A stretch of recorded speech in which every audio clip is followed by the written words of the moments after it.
이동혁 부장님과 함께하는 AK 라디오 시작합니다. 부장님 안녕하세요. 네, 안녕하세요. 네, 오늘의 주제는 주요 제약회사의 3분기 실적에 관한 내용입니다. 네. 최근 이제 국내 제약 바이오 기업 이제 3분기 실적이 점차 발표가 되고 있어요. 네, 맞습니다. 7월에서 9월까지 실적이 이제 10월, 11월에 이 집계돼서 나오고 있죠. 네. 가장 우리 이 청취자분들, 일반 투자자분들 관심 많이 갖는 실적이 보통 셀트리온이나 삼성 바이오로직스 같은 이 바이오 시밀러 기업, CDMO 기업 실적인데요. 네. 이들도 이제 3분기에 이 사상 최고 3분기 실적을 기록했다는 이제 보도가 이미 나왔고요. 네. 오늘 방송은 바이오 기업들 말고 전통 제약회사, 국내 케미칼 의약품이라고 그러죠. 네. 이 전통 제약회사 실적에 대해서 이야기를 나눠보려고 합니다. 이런 바이오 시밀러 CDMO 기업들은 이제 대부분 수출 실적인 거고 네. 오늘은 국내 제약업계 내수의 바탕을 이제 많이 둔 그런 이야기를 좀 하고자 합니다. 네, 약간 전반적으로 제가 드는 생각이 네. 사실 의료 사태가 2월부터 계속 이어지고 있어서 네.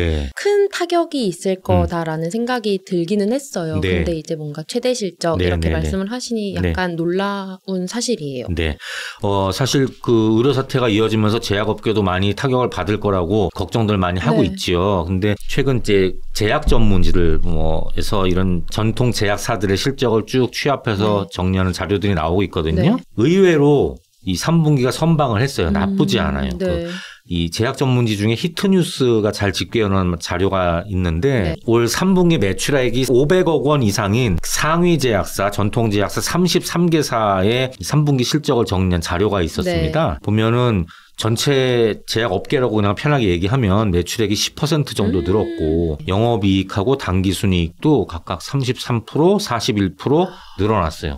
이 걱정보다 상당히 좋았던 거죠. 네. 이유가 무엇이라고 판단할 수 있을까요? 일단은 그 제약회사 실적이 괜찮았다는 거는 전체적으로 약 처방이 하고 약 판매 이 건수 됐다. 케이스가 괜찮다는 네. 얘기잖아요. 이 지금 사실 올해 내내 진행되고 있는 의료 공백은 전공의들이 사직한 대형 수련병원들, 이제 3차 병원, 특히 상급 종합병원들 네네네. 타격이 크잖아요. 근데 이 환자들 중에서 이 대부분은 그보다 작은 2차 병원 또 의원급으로 이제 옮겨갔거든요. 네. 그래서 이쪽 병원에서 이 처방이 많이 나오니까 약 매출도 이쪽 병원에서 많이 팔리는 거죠. 물론 이 3차 병원, 우리 서울대학교 병원, 이런 식의 큰 이 상급 병원에서만 치료 가능한 고난도 환자들은 이제 예외지만 일반적으로는 그렇게 해서 환자들이 작은 병원으로 옮겨가면서 제약 매출도 옮겨갔다. 이제 그렇게 볼 수 있고 또 국내 상위권 제약회사들은 올해 큰 기술 수출 계약, 해외 진출 계약들이 있었거든요. 그런 것도 상당히 긍정적인 영향을 줬다고 봅니다. 이제 그런 큰 상장 제약사들의 네네. 매출 실적은 각각 어땠는지도 말씀 부탁드리겠습니다. 우리나라의 전통 제약회사로만 치면은 1등에서 5등이 유한양행, 종근당, GC 녹십자, 대웅제약, 한미약품이거든요. 네. 사실 이 5개사의 순위는 거의 잘 안 바뀌어요. 근데 이 5개사의 3분기 매출액 전체 전년 동기 대비 전부 다 성장을 했어요. 이 유한양행이 1등인데 제일 많이 성장해서 매출액이 한 25% 가까이 증가했고요. 이 유한양행이 이렇게 매출액이 늘어난 거는 이 전에도 우리가 방송 한번 했지만 자체 개발한 폐암 신약, 약 이름 기억나세요? 렉나자. 렉나자가 미국에 기술 수출을 했잖아요. 이 효과가 굉장히 컸고요. 나머지 4개사는 1.7%에서 10% 정도 성장을 했습니다. 한미약품이 올해 내내 가족 간의 경영권 분쟁을 하고 있잖아요. 맞네요. 한미약품도 이 3분기에 1.7% 약간이지만 성장은 했습니다. 그렇다면 이 5개사, 5개사의 영업이익이나 당기순이익도 어떤지 궁금한데요. 이 5개사 모두 영업이익하고 당기순이익을 냈어요. 손실은 없는데 다만 종근당하고 한미약품은 작년 3분기 대비해서 영업이익과 당기순이익 액수 자체는 줄어들었습니다. 종근당은 워낙에 HK 이노엔이 에서 위탁을 받아서 공동 판매를 하던 K캡이라는 위식도 질환약이 있거든요. 공동 판매 계약이 종료가 돼서 HK 이노엔이 공동 판매 대행사를 보령으로 옮겼어요. 이제 그 매출 감소분이 있었고 한미약품은 아무래도 이 모자에 난 영향이 있다고 봅니다. 경영권 분쟁으로 맞습니다. 그런 것 같은데 수건 제약회사 33곳이 있다고 말씀을 한 것 같은데 그러면은 그런 곳도 모두 다 성장을 하긴 했나요, 전체적으로? 그건 아니에요. 이 영업이익이 적자 전환한 회사가 3군데가 있었고요. 네. 또 작년 동기하고 비교해서 적자가 지속된 회사가 1개 회사가 있어요. 이 작년 3분기에 적자였다가 흑자로 전환한 회사가 일동제약 한 군데가 있고 네.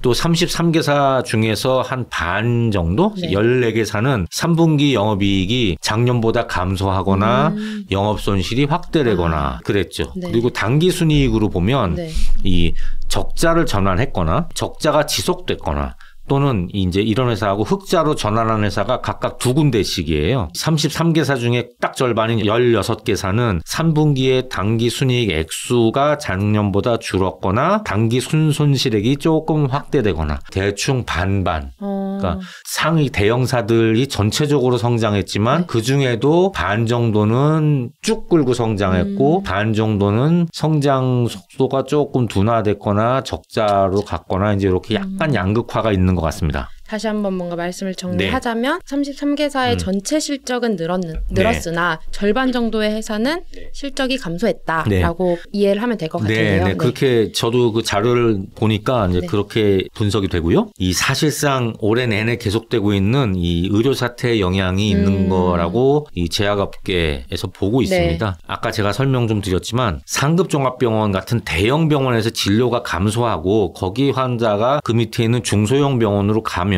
처방이 거기서 나올 때 각 제약회사의 영업도 세일즈도 그쪽으로 옮겨가야 될 거잖아요. 그렇죠. 근데 워낙에 영업력이 강한 제약회사들은 비교적 어렵지 않겠죠. 서울대학병원 영업팀이 줄었어? 그러면 2차 병원으로 빨리 조정해서 옮깁시다. 그런데 그렇지 못한 중소형 제약회사들은 이 영업 조직의 전환이 그렇게 쉽게 되지는 뭐 이제 않은 것 같다. 영업팀의 이제 여력도 좀 덜 하고 또 각자 이제 집중하는 데가 있는데 그거를 빼서 다른 데로 옮기는 게 모든 그 세일즈가 마찬가지겠지만 단순히 규모 차이가 큰 데서 작은 데로 옮기면 되지 않아? 그렇게 되는 게 아니잖아요. 새로운 그 매출처를 발굴해야 되는 거니까.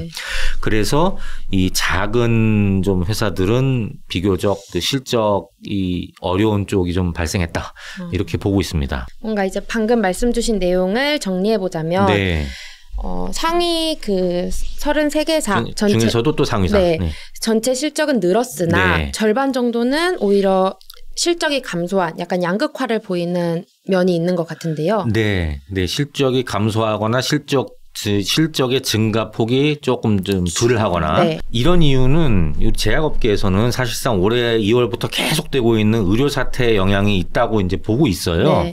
상급 종합병원 같은 대형 병원의 진료 감소로 인한 실적 악화를 그 환자들이 옮겨간 중형 병원이나 중소형 병원 영업을 늘려서 메꿔야 되는데 이 대형 큰 회사들은 영업력도 강하니까 서울대학병원 같은 큰 병원이 줄고 그 환자들이 2차, 3차 병원으로 2차, 1차 병원으로 가네? 그러면 이 영업 조직 좀 조정해서 저쪽에다가 사람도 더 보내고 이 기왕에 하고 있는데 더 힘을 가하자. 이렇게 하면 되는데 충분한 영업력을 못 가지고 어떤 한 군데만 이렇게 집중하고 있는 중소형 제약회사들은 그렇게 영업 조직 전환이 쉽지는 않을 거잖아요. 이제 그런 영향이 이제 아무래도 있다고 보고 거꾸로 전체 환자들이 큰 병원에서 중형 병원이나 작은 병원으로 가는 경우에도 큰 타격을 입지 않는 제약회사들이 어떤 곳이 있나 볼 때 수술도 정말 고난도만 아니면 작은 데서 하잖아요. 그러니까 원래 수술 관련된 전문 의약품들을 수술에 쓰는 의약품들을 외과 1차, 2차, 3차 기관에 두루두루 영업하는 제약회사들은 의외로 실적이 나쁘지 않게 나왔거든요. 이런 거 보면은 이해할 수가 있겠죠. 수술 관련 전문 의약품. 수술과 관련되는 의약품들. 약간 어떤 게 있는지도 약간 어렵고 여기 그러면 이 비즈니스는 어떤지 또 설명해 주시면 좋을 것 같습니다. 그러니까 수술과 관련되는 필수 의약품이라 하면은 마취제. 수술하려면 꼭 마취해야 되니까. 그다음에 수액제. 큰 수술하려면 이제 수액을 꽂고 수술하고 입원할 때도 수액을 달아야 되니까. 그리고 그 대형 이제 그 내시경 수술 같이 작은 수술이 아니면은 큰 수술하는 경우는 지혈제. 제왕절개 수술을 하더라도 이제 지혈시킬 때 안 되면 지혈제 이제 이런 것들이 필요한데 이런 수술과 관련된 의약품들은 이런 해당 의약품들을 전문적으로 제조해서 특화되어 있는 제약회사들이 있어요. 마취제 같으면은 일반인들은 잘 못 들어보시는 회사인데 하나제약이라고 매출액 순위 20위권에 있고 또 이 수액 같은 경우는 국내에 수액을 만드는 회사가 3개 있거든요. 그중에서 대한약품이라는 회사는 역시 20위권에 있는데 사실상 수액만 합니다. 매출 전체 대부분이 수액이에요. 근데 이러면은 의료 사태로 이 큰 병원에 쓰면은 이 회사의 매출이 줄었을 것 같지만 사실상 이 하나제약은 매출액이 늘었어요. 이 영업이익하고 당기순이익은 조금 줄었지만 그리고 대한약품은 매출액, 영업이익, 당기순이익이 모두 늘었어요. 디테일한 매출 구성까지는 이제 각 회사의 자료를 자세히 봐야 되니까 뭐 지금은 모르겠지만 약간 단순하게 말하면 이 전공의들이 빠져나간 상급 종합병원에서 줄어든 수술 관련 매출을 그 마취제나 수액제 하는 회사들은 그 수술이 옮겨간 2차 병원에 1차 병원에서 충분히 메꿨다 볼 수 있겠죠. 그리고 지혈제도 이 사실 전문 제약 회사가 있거든요. 그런데 이 지혈제를 만드는 전문 제약회사는 비상장이고 또 상대적으로 소규모라서 요번에 집계된 그 매출액 500억 원 되는 상위 33개사에 안 들어 있어요. 그래서 저도 그런 회사들 실적까지 잘은 모르겠지만 아마도 우리나라 3분기 국내 수술 전체가 감소하지 않았다면 이 회사의 매출도 나쁘진 않았을 것 같습니다. 뭔가 파악하긴 어렵다고 말씀을 해주셨지만 투자자 입장에서는 이런 걸 파악하는 게 중요하잖아요. 이런 정보를 좀 보고 파악할 수 있는 그런 건 어려울까요? 이 건강보험공단 뭐 심사평가원 이런 데에서 이 수술이 몇 건 있었고 또 그 이 수술에 따른 뭐 처방이 몇 건이 나왔고 이제 이런 것은 그 데이터가 이렇게 집계가 됩니다. 건강보험 통계가 있거든요.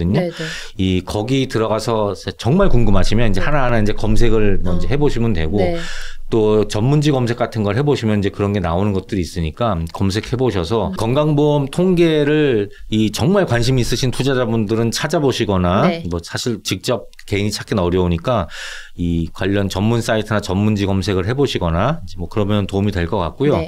또 저도 앞으로 이제 그런 것들을 모아서 한번 방송을 한번 해볼게요. 그러시고 각 제약회사에 투자하시는 분들은 공시에 나오는 뭐 공시나 재무제표, 회사 설명을 보면은 이 설명들을 자세하게 하니까 살펴보시면은 어느 정도 도움이 될 것 같습니다. 근데 약간 제약 분야는 일반 다른 분야와 달리 좀 어려운 용어도 많고 어렵다는 생각이 계속 드는 것 같아요. 저도 그러면 그런 주제로 또 이렇게 설명하는 방송을 한번 준비해 보겠습니다. 오늘은 전통제약사의 3분기 실적에 대해 들어보는 시간이었는데요. 투자하시는 분들에게 유익한 내용이었을 것 같아요, 부장님. 우리 제약업계가 4분기에도 성장했으면 좋겠습니다. 저도 한번 기대를 해보겠습니다. 부장님 오늘도 유익한 내용 주셔서 감사합니다. 네, 고맙습니다. AK 라디오 여기서 마치겠습니다. 오늘도 시청해주신 여러분 감사합니다.